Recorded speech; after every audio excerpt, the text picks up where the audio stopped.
Hello friends and welcome to Phone Truths, which is brought to you by Sky Mobile, Ireland's newest network, and it's also mobile you can expect more from. So, how can you expect more, I hear you ask? Well, listen up, because I'm about to tell you.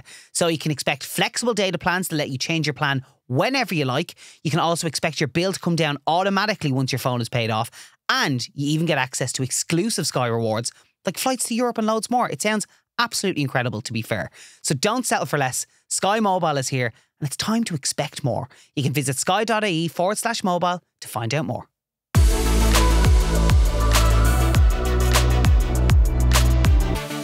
Hello friends and welcome to Phone Truths, the podcast where we get to know more about the lives of our guests through the prism of their mobile phone. Today's guest is a former friend, former colleague. She's definitely still a friend. She's an incredible woman and she's built a career for herself through her mobile phone. Today's guest is Doireann Garrihy. Doireann Garrihy, you are so welcome to Phone Truths. Oh my God! What a joy it is to just even have an opportunity to catch up with each other. You feel like a stranger to me. It's crazy. It's been like only a couple of months since we would have last seen each other, but we lived in each other's pockets for so long every day. It is genuinely a bit like a bereavement. Yes! It kind of is. Wait, you're alive? You have to relearn your life without, I've had to relearn my life without you and done it. I know, it's so strange. Yeah, it's been so strange. Well, it is absolutely brilliant to catch up on you. And look, I know obviously yes, we are, when this goes out, it'll be just pre-wedding. Yes. But how's all the prep going? Oh, thank you so much for asking. So the prep is going fantastically. Yeah. All the fundamentals are done. And it's kind of that stage now where all of the last minute decisions that you can't make yet, or that you kind of don't really know yet because other things have to shape around it, or you have to discuss with family or whatever. We won't talk about family and weddings. Not on this podcast. That's for a therapy session. I know, they're great. They're great. But you know what? There's loads of politics comes with weddings. Do you know what I mean? The gas thing is that you're in the shy part of it now. Yeah. Like when you get to the date, that's all done. And look, we have the most amazing celebrant, Brother Richard Hendrick. He's actually going to be on The Laughs of Your Life. That's a little teaser for you. Oh yeah. Oh yeah, our celebrant. No way. Yeah. Sorry. Yeah. Left it field. Isn't That's that cool? a great idea. Isn't that cool? So he was on the Tommy Tiernan show before and on Oliver Callan recently. And I was kind of like, I actually knew Brother Richard before all of this. So he was the priest that used to take retreats in our school. Wow. He's a brother, sorry. He's a brother. He wears the full Capuchin friar robe. Anyway, how did I get on to him? Yes, we had him the other day and he was just like, once you are happy on the day. Yeah.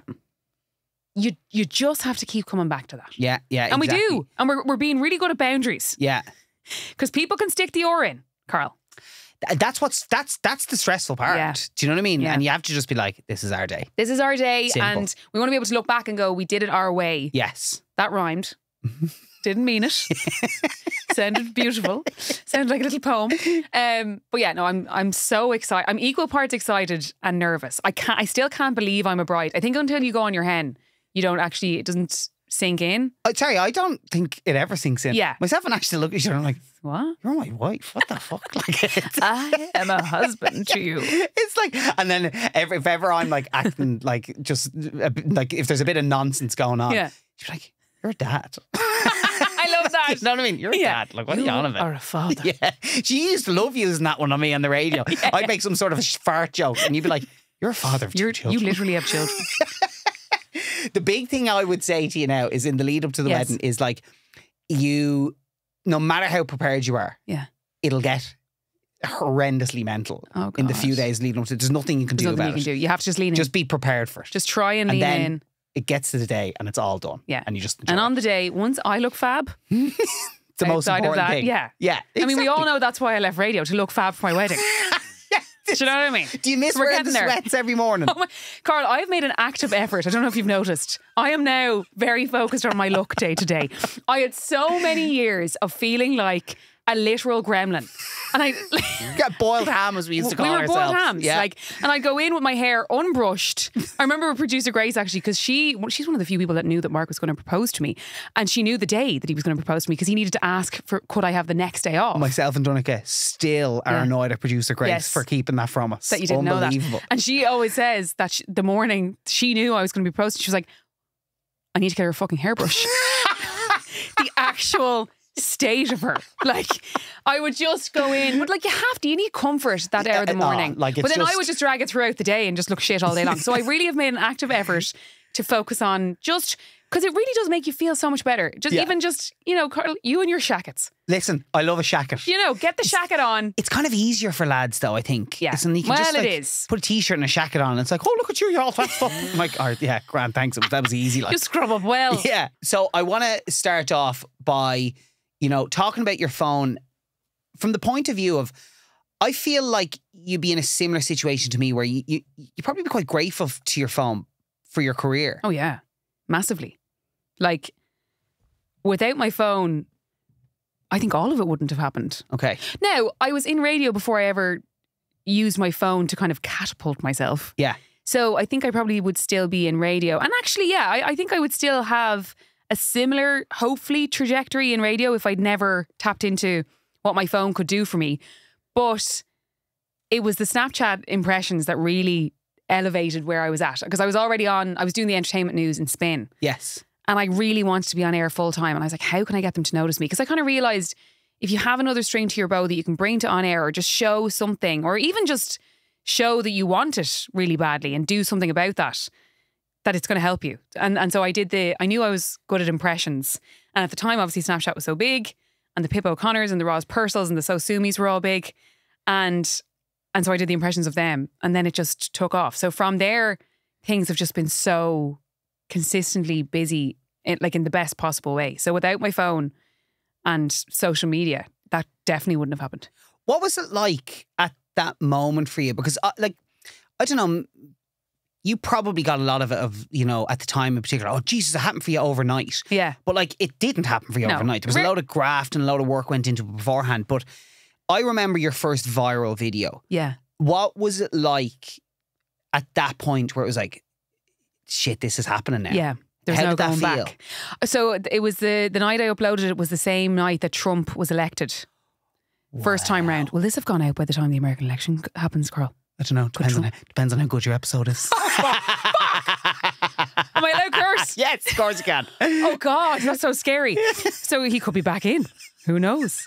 But it was the night that he was first elected. So everyone was on their phone. Yes. So I do think that was part of it. Okay. I think A, everyone was on their phone, and B, there was a real sense of the world is over for a lot of people. Yeah. And I think that what I had done brought a bit of lightness. Yeah. So people were like, oh, there's this mad bitch doing these Snapchat impressions over here. But I remember I couldn't sleep that night. I remember I put it up at like maybe 7 p.m. Yeah. And I knew, and you know this as well with social media, you can tell in the first minute how it's going to go. 100%. You just know. Yeah. So I knew in the first, I'd say minute, oh my God, this is going to just fly. And I didn't sleep a wink all night. And I remember going into Spin the next day. And I thought that like, I'd almost walk in and everyone would stand up. Wolf of Wall Street. We're like, fucking unbelievable. And everyone was just like doing their own thing. But I had genuinely gone viral. Yeah. Like it was, I think there was like 50, because I uploaded it to Snapchat and then I put it on Facebook so it would be somewhere permanently. Yes. Because obviously Snapchat timed out. And it had like 50,000 likes and like, I think it was like 80,000 comments or something. It was insane numbers for overnight. And even by today's standards, that's still unbelievable. Yeah, mad. So I remember they kind of in Spain were like, what are we going to do with this girl? Because this is cool. Like, but we need to figure this out. And then I was kind of looking to do cover on shows because I was the entertainment reporter, which is like bulletins, but I wanted to be on air full time. And so, yeah, from there I got to do more cover and then the Zoo Crew happened. So I think what I'm going to take from that is we have Donald Trump to thank for Doireann Garrihy's career. I mean, really, it's not a big deal. That's my shitty Trump impression. But yes, thank you, Donald. Yeah. Okay, what I want to know is then, with your phone, is obviously professionally, it plays a huge role. But, you know, is it a big part of your life outside of it? Yes. Yes, I would be involved in it, and I know you hate WhatsApp. Basically, you're not a big fan of WhatsApp groups. Do you know what it is with WhatsApp? It's like I actually like WhatsApp from the perspective of it keeps me in touch with people who like I want to be in touch with. But like then there's loads of people who can get in touch with you. You're like I'm too accessible. Well, you made a very good point about WhatsApp before. I think you said like WhatsApp is a social media platform, but it masquerades as a messaging platform. Yes. But really, you're sucked in the way you would be sucked into a social media platform. Yeah. So it's, would I be right in saying that I can't remember if that was think you me, said that. but I don't know if- I'll take the credit for it. I don't know if you said masquerade It sounds, like it a sounds pervert. profound. I don't think you said it that way. I just embellished it with that word. Yeah. But it does suck you in. Yeah. So personally, it does play a massive role. I have my sister WhatsApp group. I have my family WhatsApp group. I have my extended family, which is all the lads in it as well, the partners. Then, my school group. Okay. Like loads of different groups. And yeah, like that, it can be very overwhelming. And sometimes groups can take over and you end up not getting back to actual genuine friends. Yeah, okay. So I have to always, I think numerous times a week I get pangs of anxiety because I go, oh God, I didn't get back to that friend. And I think everyone though at this stage understands life is busy. Totally. That's me all over, Yeah. you know what I mean? And you do get to a point where you stop worrying about the people that, this doesn't really matter if you get back to them or whatever like that. You shouldn't feel that guilty. As in, if it's important, they'll ring you. Exactly. But it's the not getting back to family, and that's the stuff that kind of gets at you. What's the most lit of all the WhatsApp groups you're in? Oh, I would say my sister WhatsApp group. Is it? Oh yeah. Like good gossip or? Gossip, but also, we're so there for each other. Yeah. And I don't know what we do without that, especially because Avi lives in Ennis. Okay. It's the way we stay really connected. And it's really sad, but I don't see Avian often. Yeah. I do see Alva. She's 15 minutes down the road. And I know that if Avian was close to us, we would always meet up. Mm-hmm. So our sister WhatsApp is so important. It would be gossip.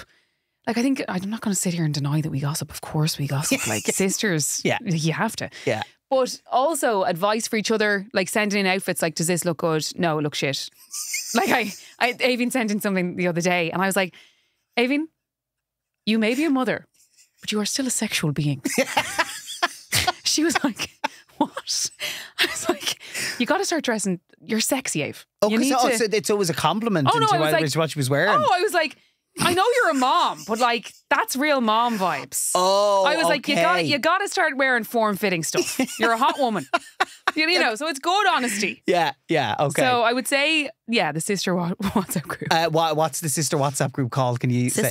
Sisters. And then the three little dancing lady in the red dress. And what about your family WhatsApp group? What's that called? That's just family WhatsApp. Jesus, I know. Yeah.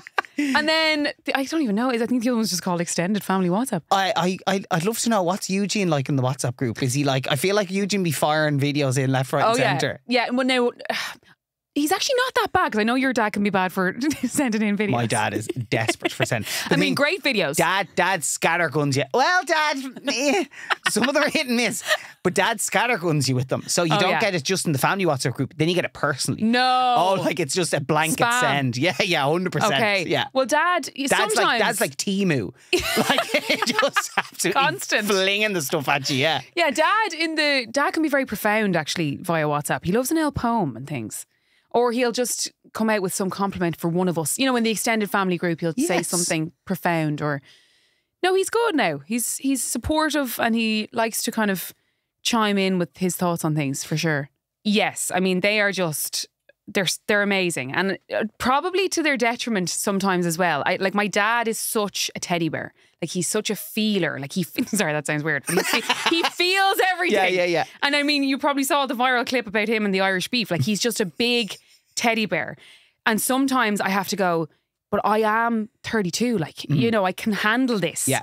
And no matter what happens, whether it is, stuff that's said about me in the media or things that go wrong publicly, it comes with the territory. It just does. Mm-hmm. And there are pros and cons, and there are times where things go great and nothing happens. And then there are times where I might say something on my Instagram and it's taken out of context. And yeah, it can get... I've developed a very thick skin around it all. Okay. I'm very much... I just ignore. You just have to. Yeah. And it's water off a duck's back. Okay. But, some days it's not. Some days it does get to you. But for the most part, I've gotten very good at that. But I think, yes, I know that they're there and they're so available to me if I do need them. And sorry, I should mention my mom as well, of course. My mom is very much like my dad, but she's probably stronger than my dad in many ways. Okay. She would be ringing me going, ignore all. Water off a duck's back. Whereas my dad might ring me and go, how can I help you here? That's the thing. And I think there's probably like a bit of an instinctive thing going on with your dad there as well. But like, there's a bit of like hunter-gatherer goes on where they feel like they have to protect you. Totally. And I think as well for a parent, like, say with the nature of what I do, it's very hard for them sometimes to figure out how to help me if something goes wrong. Like and because of the public nature, it's so hard. You know, and I choose to live my life. I mean, my career is a public thing. Yeah. But sometimes the lines between public and private and just things that I would say, you know, and I pride myself on even with the social media stuff. Like, I think the reason I have connected with people and probably continue to is because I am myself. And I do my best to show, of course, I love showing the fab bits and the dressing up for Dancing with the Stars or whatever, but I also show the day to day. Yeah. And so, you know, there is trying to toe the line between I like to show my day to day so people kind of feel like, well, then we can talk about your day to day and we can talk about your private life and we can talk about whatever. And you just have to figure out a way to navigate it. And it's... what I want to know is, like, how do you get to that point? Because is it a case of... Because I deal with it as well all the time. Yeah. You're like, at what point am I giving away too much of my private life? Yeah. But like, did you ever have a moment where you're like, oh, okay, no, like I don't want to share that part of my life and that doesn't make me feel good? Was there ever a moment? Yeah, I would say, like, I mean, Mark and I, when we met, we were so giddy when we met. Sorry, I remember you every morning coming in. The breakfast show was like, holy shit, like she is gone. She is in love. I was, and I still am. And like, we were very giddy at the start. And I don't think I would change anything. I mean, we definitely shared each other very early on. And I mean, it's all worked out. We're getting married and we're still madly in love. But I sometimes I go, oh God, did we let people in too soon? But I mean, like, then I go, no, it's not a big deal because we're happy. Yes. We're not faking anything. Yeah, so, yeah.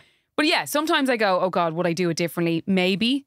But I think, like, I'm very conscious and careful about what I do and don't post. And I think as well, people who are on social media and follow people like you or like I or like me, like, what we show is probably 20% of what goes on in our lives. Completely, yeah. You know, and I think people need to continue to remind themselves of that. Yeah. Because on both sides, you know, there's a lot of shit going on in people's lives. And as my mom always says, there's shit behind every door. Like, and there's a lot of shit going on, but then there's also other amazing things going on that they don't share. So it's trying to, I think people need to be responsible for what they consume as well. Yes. Because if it's making you feel shit, for example, say you have a friend who's trying for a baby and it's not working. Like, I had a friend that, you know, who was going through that and it was devastating. And she was following people who were going through IVF and it was successful, or, you know, and she would just unfollow. Like, you have to be responsible for what you consume. Yes, yeah, totally. Does cancel culture scare you? Do you know what? It doesn't scare me as much as it used to. I think there's a new wave, actually. I think it's not, cancel culture isn't where it was. I could be wrong. She's like, I cancel tomorrow. This bitch thought cancel. We'll show her. Drag up some like Facebook status that I had in school. It'll do wonders for the views on this podcast. No, but I truly don't think it's as bad as it was. Yeah. I think things were very tense there for a while, and also in COVID, I think people were very quick to just annihilate people because everyone was tense. Like, everyone was just so mentally, physically tense. Yeah.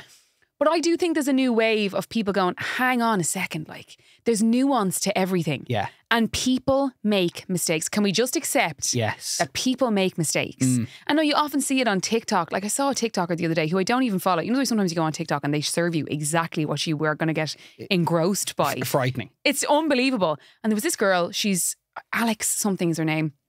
I think she had like 18 million followers. And there were tweets or Reddit posts that she had put out, right?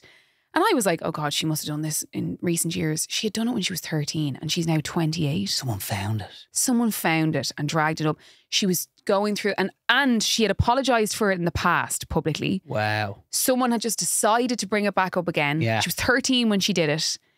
Like, when are we going to understand that people make mistakes? She was literally a child. Yeah. And people have to be able to make mistakes and grow. And, you know, if they grow. Yes. Like, there's a difference between making a mistake and not apologising and not growing. But I think people are starting to understand that we're human beings and human beings make mistakes. Yeah. And maybe I'm wrong, but I think a new wave is kind of coming around where people go, hang on, let people live and breathe. And I think we're getting better at questioning things that are served up to us and realising that it's not like there is context to everything. Exactly. Sometimes it's taken out of context. Yeah. Okay, I want to go a little bit less deep for a while. Go on. I want to get nostalgic. Can you tell me what was your first phone? My first phone, I think it was a Siemens. Okay. Describe it to me. A stunning sort of grey. Beautiful. Platinum grey. Gorgeous. What was the screen like on it? Oh, it was one of those little small rectangles at the top. I know exactly what you're talking about. And it had a class game on it. Yes. It was like some sort of Space Invaders type thing. Yeah. And the buttons were kind of like jelly buttons. Yeah. Oh. Yeah. Do you remember texting? And it was like, no predictive text. No predictive text. Yeah. You had to just clear up your mistakes. Okay. But yeah, I got it for my confirmation. Same as me. I got my first phone for my confirmation. There you go. Yeah. I think these days, because phones are gone so advanced and the internet is so accessible, they're not getting them till secondary school, are they? Yeah, I think so. Can you remember the first text you ever sent, or one of them? As other friends in my class started to get phones, you'd be texting them and like saving their number or whatever. But I was an avid member of Castleknock Tennis Club. Oh. And that was where I first started to kind of notice boys. Yeah. So you'd be asking for the numbers down there. Would you have been good at that? I was always like courageous, I suppose, yeah, in that regard. But I was always, do you know what I used to do? And I'd say you were a bit like this. I used to friend zone myself. Ah, Jesus. Who am I kidding? 15, who am I talking to? 15 years in the friend zone. I was friend zone until I was 26. I used to friend zone myself. And I think it's because I kind of was fun and funny and I kind of knew I was, or I was confident in the fact that I was. Okay. And lads just liked that. So then I would go, we're mates. Yeah. I'm madly in love with him, but at least he thinks I'm his mate. Do you know, like I would fancy someone and if they just acknowledged me, I'd just be like, oh, deadly. So I would just friend zone myself. Okay, yeah. Talk to us about like how your relationship has evolved with your phone from like childhood into adulthood. Did anything change there? I think it's constantly changing. Like there are days where I'm so inspired by like what your phone can bring you and what you can bring to the world because of having a following, like, yes, and the way you can change people's days. And that sounds cringe, but like you see it yourself. You get DMs from people and they say, I just want you to know I'm going through a really tough time at the moment, and the way you put content out into the world makes me just feel lighter, you know, or even just gas things. Like I got a message from a girl the other day being like, I just want you to know I had a dream last night. I was your bridesmaid. We went to get our nails done. And you told me in the nail salon that you didn't want me to be your bridesmaid anymore. And I refused to leave. Oh. And like, it's just, when you think about it, it's just so lovely. Yes. Because not only, you know, did that person have that dream because they're following along with what I'm sharing at the moment, but like to feel like she can message me and tell me. Yeah. You know, it's like, it's so nice. And so I suppose, down through the years, I mean, there have been times, I mean, I've had shit shows as a result of my phone. Like there was a time back in 2018 where I remember this. Yeah, a viral WhatsApp went around about me that was this barefaced lie.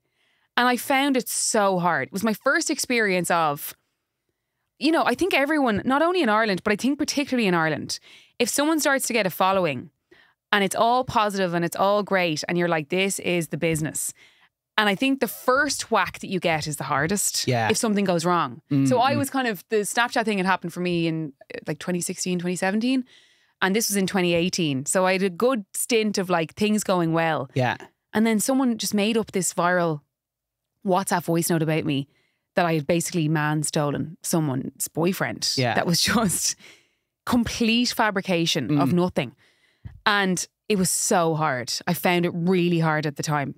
First of all, because it wasn't true. There was just no truth to it. So, but then that doesn't matter when something goes viral. But also as well, sometimes the best thing to do is just keep your mouth shut. Yes. But it's so hard. And also, when you're explaining, you're losing. So if you go onto your stories and you start, people are going to go, why are you so frantic about this? So I did. I'm so glad that, you know, my family advice and friend advice at the time was like, say nothing. Yeah. Like the cream always rises and the truth comes out.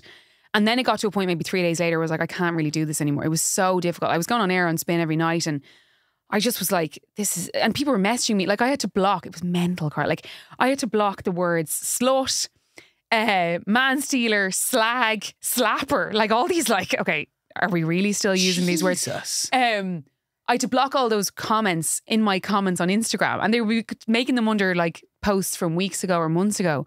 So I had to block all these words. And I was just like, it got to a point where I was like, I need to do something. Yeah. So Anyway, long story short, the girl that this had all been about emailed a very concise email to be like, none of this is true. Doireann Garrihy is, not only was I never with that guy, she didn't steal him from me. All this, when you think about it now, it's so trivial. But at the time it was big. Like I was so hurt. And so anyway, I screenshotted that, put it on my story. I was like, for those who never believe this is true, thank you. I'd like to move on from this shit. Yes, yeah.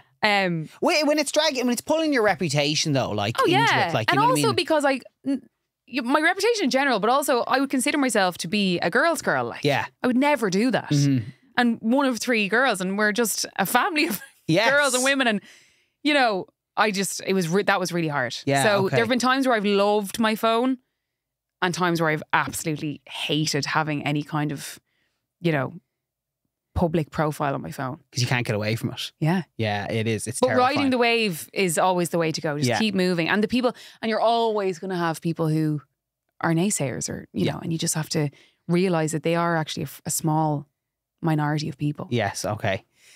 Has your phone ever gotten you into trouble? Generally, I'd say my phone addiction gets me into trouble. So rather than one particular time, I think it gets me into trouble. Yeah. And it definitely does, even at home with Mark. Like, he's very good at putting the phone down. This is chill out time now in the evening. Yeah. Like, he actually, all the things that you're supposed to do, Mark is very good at actually actioning them. Oh God, yeah. I really like look up to people who can do that, because I'm the exact same as you. It's a constant struggle. Yeah, and even getting into bed, he's like, it's a no phone zone. I'm reading a book, and you, like, no, you're not a big reader, but you should read it too. Yeah. And I've genuinely gotten into, like, way bigger into reading now because of it. Okay. But no, I think, like, generally taking out my phone, be it at a family dinner or at home with Mark, or even out with friends. And I'm very conscious of that as well, because if I'm out with my school friends who I've known since forever, and they've been with me from the get-go with all of this, and I'm there checking my notifications on Instagram, like, I think I constantly have to stop myself from... And it's not that anyone really tells you off, but you just know that they're disappointed, that they're like, okay, well, she's clearly not present if she's checking her stupid notifications. So I think nothing major, like, nothing stands out. I've never, like, tweeted something that I shouldn't have, or anything like that. But I think generally I think I get myself into trouble inadvertently because I shouldn't be doing it when I'm supposed to be present. I'd love to know about, like, your highlights reels from your phone. Is there any kind of memory that you have on your phone, like a moment you've captured that you just constantly go back to, that just fills you with joy? God, I sound like such a loser, but I have thousands of photos and videos of Bertie. And I had my hen recently, and you know the Mr. and Mrs. quiz where, so Alva asked Mark questions and then she played them and you'd pause them and I have to guess or whatever. Brilliant. And we gave the same answer. Alva said, where is Doireann, like, at her absolute happiest? And I was trying to think of what he would have said, and I was like a Saturday morning with Mark and Bertie, like, early in the Phoenix Park, if it's a blue sky morning. And I got it right. He said the same thing. No way. Yeah, he was like, Doireann just in the park. It's a beautiful day. It's a beautiful day with my beautiful boys. But yeah, I think, like, when I never get bored of just scrolling back. And it's not just because I'm obsessed with my dog. It's more like that's where I'm at my calmest, my happiest, not having to perform or, you know, like not having to be switched on. I just love... And there's certain parts of the Phoenix Park that are like little hidden gems that people don't know.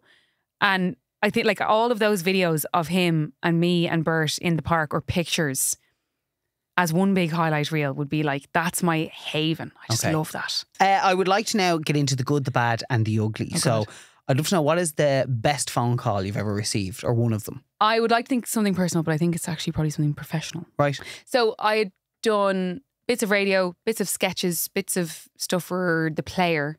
But then I did a screen test to host Podge and Raj. R.I.P. Podge and Raj, which I sank after one season. But, Carl, that doesn't take away from the fact that it was my first presenting TV gig. We all do things that are successful and we all do things that aren't. As I've well learned. It's a rite of passage, Carl. And so I remember getting the call from Niamh, who we both know. Yeah.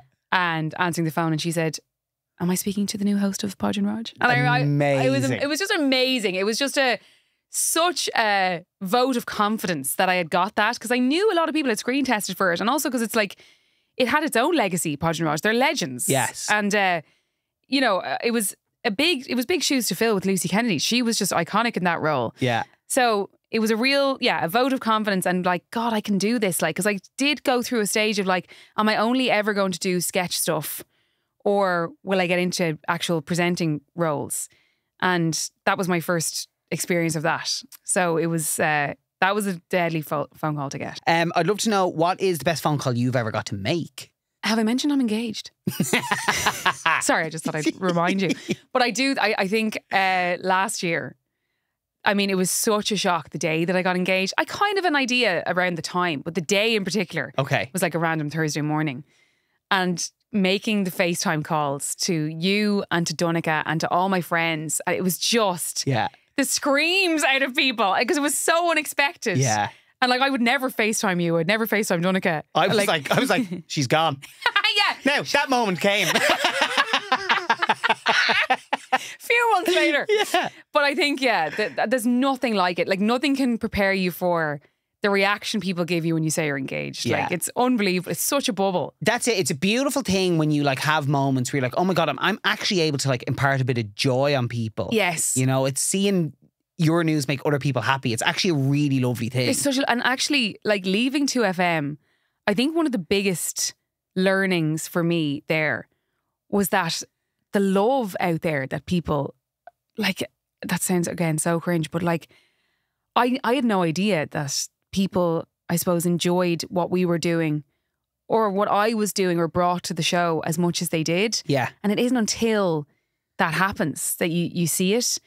So that was such a learning for me as well. Just like, they're there and the support is there and the love is there. And yeah, that was really emotional for me, actually. Because I think you can get into a rut sometimes when you are on radio or on TV or whatever, that if you're not getting, and that's validation as well. And it's my own fault for putting, validation on like, oh God, like I'm not getting enough feedback. But it isn't until you announce something like that, that you see, oh my God, they were there all along and they really were enjoying what was happening. 100%. And it's like the same thing, like sometimes you can only hear the bad. Yeah. And it's actually then, it's only when there's a kind of a moment where it's like, look, this thing is coming to an end. Then you realise, oh wow, this actually meant something to people. Exactly. And it's a lovely feeling. So lovely. It really is. Yeah. Have you ever had a phone call that kind of made your stomach drop? You were like, oh no. I have been so lucky, and I'm going to touch wood, and continue to be so lucky with my family in terms of health, and as in my immediate family. Of course, extended family, there's cancer in our family, or there's, loss of grandparents. Yeah. But I've been so lucky that there's been nothing that I can think of that was hugely, that turned my world upside down. But my granddad Jack, my dad's dad, was just a massive, massive character. Like think about my dad and what you know of him. It was him like that times 10. And my dad, the older my dad is getting, the more he's turning into him. Right.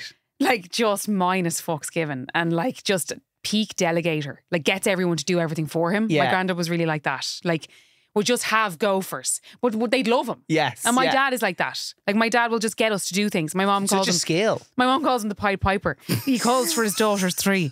He just like calls any of us to be like, you do that for me, you do that for me, and you'll do that for me.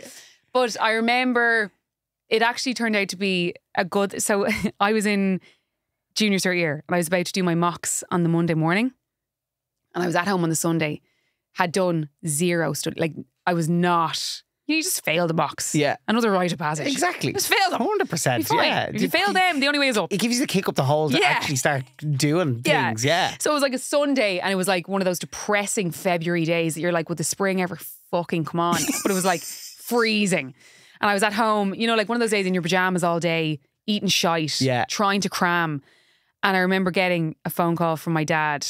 And it was one of those phone calls where they don't tell you the person has passed yet, but because they want to cushion it a bit. Yes. And we were all at home, and it was totally shock, as in my granddad wasn't sick or anything. It was a heart attack. So I remember getting that call, and it was myself and Avian were at home. I think Alva was there, but I don't think she was there. I just vividly remember it was me and Avian, and yeah, that was awful. And then I remember we got a call. We were kind of left then, we're not sure what's going on.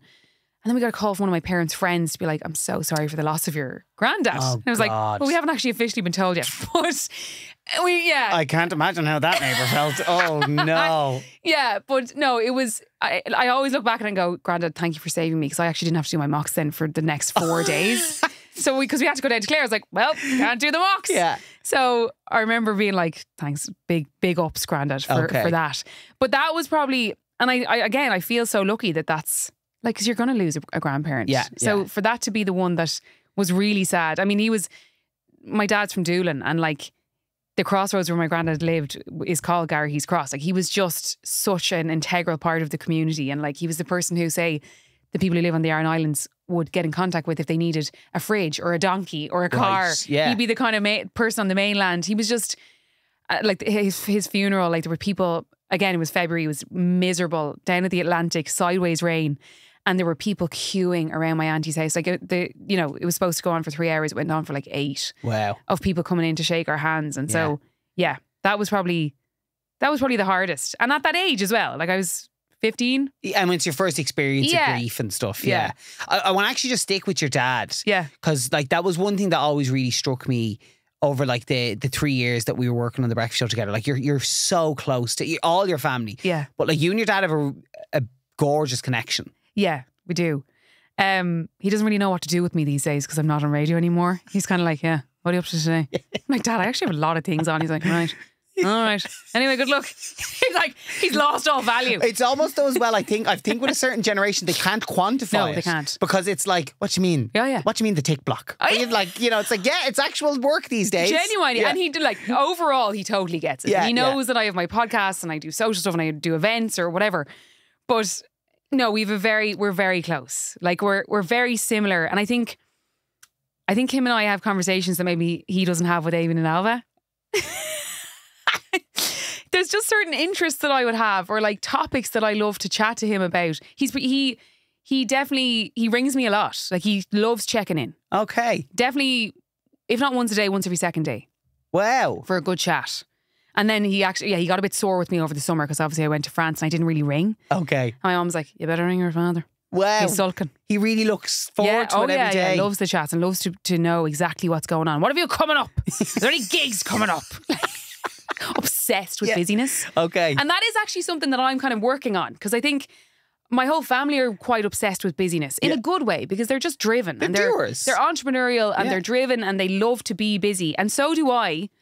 But I do want to have more balance. I just do, going forward. I think, like, I don't work to live, I live to work. But I want to just live more and travel more. And I think I really did put the head down in my 20s and just keep going. Yeah. And I have zero regrets and everything's worked out amazingly. And I've enjoyed every second of it. But I actually have gotten more comfortable in the silence with my dad. So he'll go, do you have anything coming up this week? And I'm like, it's actually kind of quiet. Whereas I feel like before I might have been like, well, yeah, I have this and I have this. And you do know this episode of the podcast is coming out and whatever. Whereas I'll just go, I'm actually going to kind of chill tomorrow now, I think. Okay. And he's like, right, I'll let you go. Can't go. Yeah. But no, we're very close, and I'm very close to my mom as well, but I wouldn't ring my mom as much because she's more of a like, right, I don't have time to be talking to you. Like. Yeah. But yeah, he's a great chatter and he's kind of philosophical. I'd love to know, has there ever been a time when your phone has saved the day? Yes. So it's probably 10 years ago now, I wrote off a car on the M7. So I'm not shocked because I've heard this story, but a lot of people will be shocked to hear this. Really scary. So I used to teach speech and drama. I had my own little school in Dublin. Loved it. And Avian taught down in Ennis. And I used to help her every Saturday. And I'd go down and teach with her there. And so there was one Saturday in particular, I was living at home at the time. And I used to get up on the Saturday morning at 6 and drive down because the classes were at 10. There was one morning in particular, it was January, probably the end of January. So I got up, went down, showered, got ready, into the car, and my dad obviously woke when I was leaving, texted me as I was backing out the gate, be careful, roads are dodgy. Yeah. Because this is a 2-hour, 40-minute drive. So anyway, we got onto the motorway and they had been gritted and it all seemed fine and there was no snow or anything. So I kind of just went along, tipped along at a normal pace, and then I was coming up towards Moneygall, Rakabama Plaza, iconic. Unbelievable. Yeah, great, a great place. And it started to sleet. But I slowed down, but not massively, because I was like, well, the roads have been gritted and it's just sleet. It's not like serious snow. And sometimes, well, it's hard to know when it's sleeting. It's like, is it raining? Is it sleet? What is it like? It was a case of that as well. So anyway, I kept going, and all of a sudden I was kind of going, you know, the way this kind of like very slow gradient hills around that area where you're kind of going around a curve, but you're not. Yeah. So there was one of those on the way toward nearly at Moneygall at the exit for Barack Obama Plaza, and my back wheels just went, and I obviously tried to compensate and go the other way. Anyway, I went up. So on the left, so as you're driving on the left, you know, when there's like a hill, like a green patch of grass, but it's like a hill.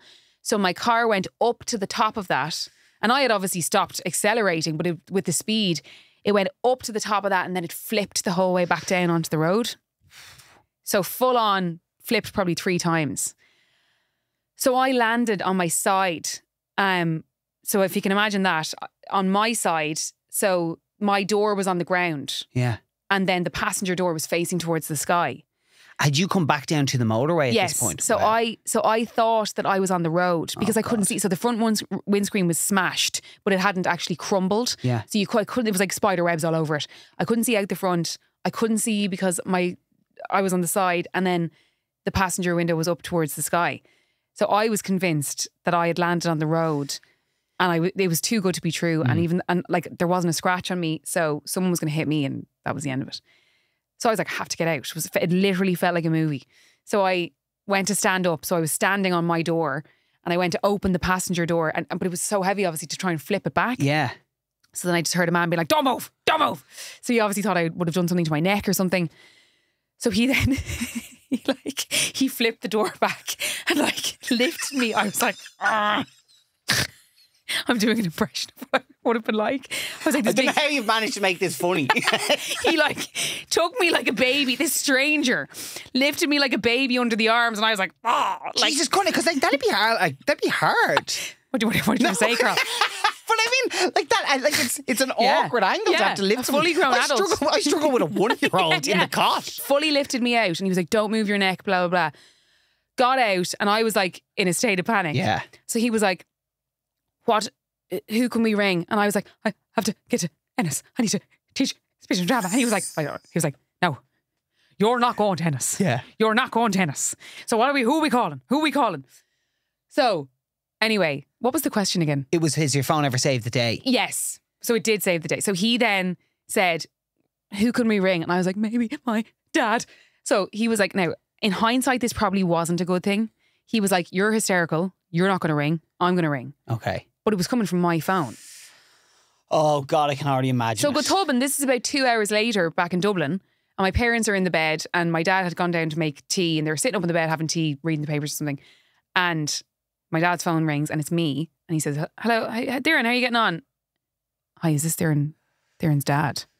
Which was so stupid when you think about it now. But of course, in the moment, like, God love him.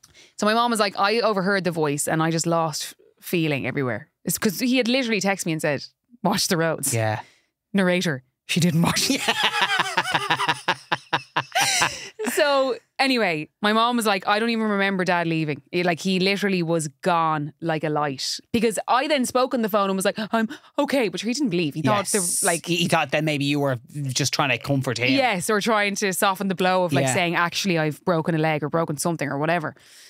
So he got there at a pace. I mean, he got there quicker than he definitely should have been able to get there. Yeah, but look, that's dad instinct takes over there. Yeah, but that man, I'll never forget him, and I hate that I don't know his name. I hate that I never took his number. It was just in the panic. Yeah. So he sat me into the front of his lorry, and he had a little woolly hat, and he put it on me. God. I was there in my little tea cozy hat just sitting. Wow.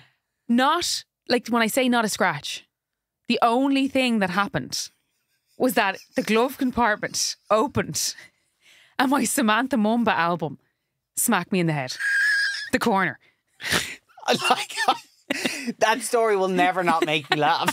Like Samantha Mumba lashing you in the face. That was it. Into the head. That was it. And I genuinely believe, because it was January, I was wearing like a long sleeve top, a polo neck, and a really puffy jacket with a fluffy hood. And I genuinely think it kept me compact. Yes. Like I didn't rattle around the car. because, and obviously my belt was on. Yeah. I just didn't rattle around the car. I was like, I was like the Michelin man in the front seat. Yeah. So yeah, that man, I'm so grateful to him, but the call he made obviously was very scary, but it saved, my dad came down and saved the day obviously and got me into his Jeep. And You must have been rattled after that though. like, funnily enough, Carl, I actually wasn't that bad. And Really? everyone was like, surely you're really nervous to drive again. I don't know why. I think because I got out unscathed, like touch wood again. Like Yeah. of course I was very careful going forward in terms of weather. Okay. But then like, and I only drove to Clare every weekend. And in Dublin, like, you're not really driving that far. That weather would be that scary. Yes. So I was actually okay. So you didn't have like a kind of a moment where it was like, okay, I look at life differently now. Not or anything? really. Wow. Maybe that's the fucking rock star in me. That I is was just like, very rock star. That was a bit rock and roll. When Anyway. I tell you, I would have milked that for all it was worth. Oh, if I had been like on Snapchat then, I would have been like, my motorway hell. Sorry, there, 2 seconds. Okay, look, I've already taken so much of your time. I just want to do a couple of little quick fire questions amazing. now to finish off with. So I just want to know, who is your most called person? Mark. Mark, Yeah, okay.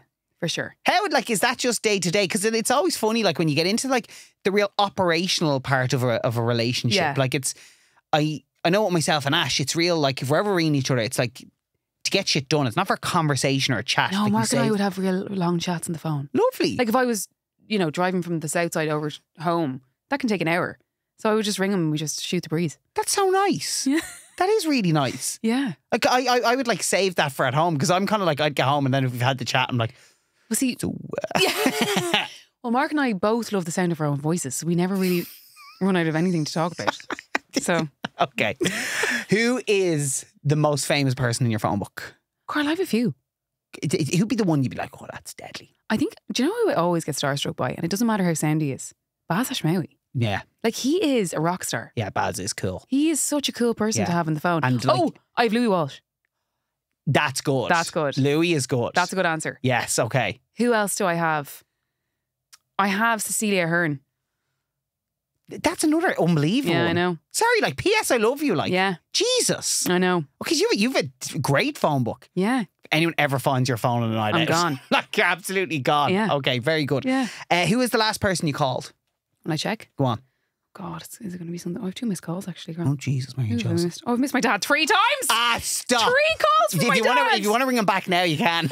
The last person was my mom. I spoke to my mom this Your morning for a mum, good while. okay. Good out. But again, she was like, I have to go. Good luck now. I have to go. I have to wash my hair. Bish, bash, bosh. Yeah. That's how you need it to be. What is the last photo you took on your phone? What's the story behind it? Oh, God. I currently have 80,000. Oh, do you know what it is? I was saying to you earlier about Avon being a sexual being and she needs to dress sexier. What is it? It's an outfit. I was like, you need to wear that. Very good. Anything would look beautiful look in that. fab She in would. that? Absolutely. So I took a screenshot of that. I was like, you need to rock that now. Just to describe it, maybe we could get a screenshot of that and we can put it up on could, screen. actually. It's like a nice kind of like Metallic skirt. Yeah. And it's a cool kind of like shearling jacket, but they look really cool together. I hope to God by the time this goes out, she's actually worn that and people are able to like go searching I think she for will it. have. Yeah. And then what are your like most used apps on your phone? My most used would be Instagram, WhatsApp. Do you know, I know I'm old because actually recently enough I had Garrihy on the Laughs of Your Life podcast. Oh yeah. And I put up clips from that. Yeah. And I put up the TikTok version of it. And it was about 3 days later that I was like, Jesus, I never checked on how that video was doing. I just forget about TikTok. That's how I know I'm old. That man on TikTok, everything turns to gold. That man. He is a phenomenal guy. It's unbelievable. But I went back and it had like 15,000 likes and loads of comments. There's like 250,000 views. Wow. Unbelievable. So I like to think, Twitter I don't go near. Yeah. Unless I have to put up clips. Okay. It's just cesspit. Like it's But not good. That's good that you've come to that point though where you kind of are like, look, I'm just not engaging with this stuff. What good does it do? Yeah. My banking app for sure. Okay. Yeah. I always need to be checking the balance. Don't get especially. slaggy about that one. Oh yeah, Donegal love that. He's like, oh yeah, you're keeping tabs. Yeah. Do you know Donegal he is so annoying, right? I can't believe we've gone this long without talking about him. The beautiful boy. Well, you're the beautiful boy, but he's another beautiful boy. But Donegal is so annoying. He knows exactly how to write. He'll pick a trait that you don't even have. But he goes with it. But he goes with it. He goes with it, yeah. Like, with me, it's like, you're a tight bitch, you need to start spending your money. I'm like, you do know I do spend my money. But then what he's really good at, when it was the three of us, he'd get the other person in on it. And you'd no choice. Yeah, and you just have to go with it. And he'd like, sometimes, I don't know if you ever got this, like, I get the elbow, like, come on, we're going to start calling her a tight bitch. Like, and then he'd be like, you know, say with me, it was like, yeah. Everything was just this. The shouting. Good times. It's funny because people like often would say to me like, like we is really like close. It's like honestly we were tight, like, you know what I mean? You couldn't fake that for that long. You couldn't fake it. And also at that hour of the morning you can't fake it. And also it's just so lovely that it's a period of time that like finished in the loveliest way. Exactly. And let's put it out there, that so rarely happens in radio or in TV or in this industry. Like, more often than not, there's some sort of a falling out. Yes. There's just been nothing. It's been nothing but love. Back to your phone, the last question I want to ask you. Is there anything like your phone has taught you about yourself? I think it's taught me a lot about myself. I think, particularly the social media stuff. Like, whatever about, you know, the day-to-day messaging friends or whatever, that's all grand. And I mean, you do that anyway. But yeah, I think it's taught me a lot. I think I'm a lot stronger as a result of what I do with my phone in terms of social media and what I put out there. I've learned patience and just the building a thick skin is a massive one. Okay. Like, I think it's taken me a long time to get to a point where I actually truly feel like I have a thicker skin because of what I do online. And I'm grateful for that. Like, it's really hard. But much like anything you learn in life, usually you have to have gone through something hard in order to learn it. And like, there have been times where, I've wanted to throw the phone out the window and never go on it again because people can be cruel. But it really is a reflection of them rather than you. Yeah. And I think it takes so long to accept that. And you can get into a mode of like, you know, going down a self-hate mode and go, they're right. No, they're right. Like, they're just saying what everyone else is thinking. And I always have to remind myself as well, I think, like, gossip and talking about people has been around since the beginning of time.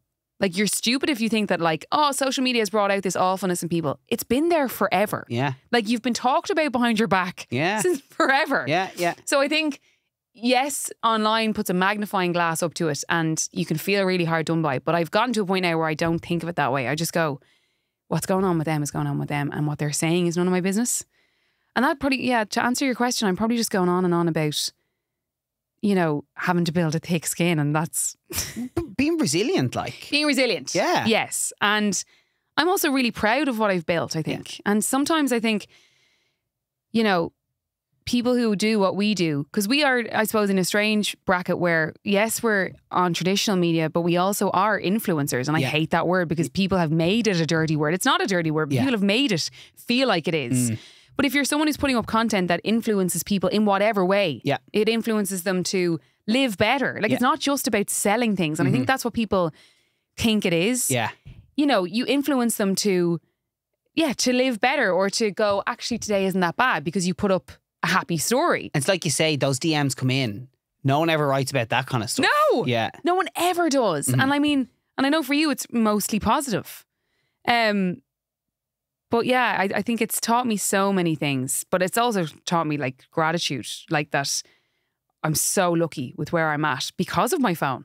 This is a lovely way to round this off, actually. I really am so lucky with where I've gotten to. And it's without my phone, it wouldn't have taken me to the heights that I suppose I've got to, without wanting to sound like a dick about it. But, you know. Yeah. No, but it's true. It's a massive part of my story and my career. Yeah. And I don't shy away from that. And I'm so proud of everything I've done. Yeah. Like, I think people, I'm not ashamed of any ventures I've tried. And even if they've been epic failures, you know, you have to fail along the way. Yeah. So, yeah, I'm very grateful to my phone. I love you, little phone. And you know what? I'm going to get you a new cover this week because you're fucking battered. You deserve a new cover, yeah. My little phony. Doireann, first of all, it's just so nice to catch up and shoot the breeze. It's been absolutely lovely. But also, just thank you for being so open and for sharing so much and for telling us your phone truths. Thank you so much. Thank you so much for having me, girl.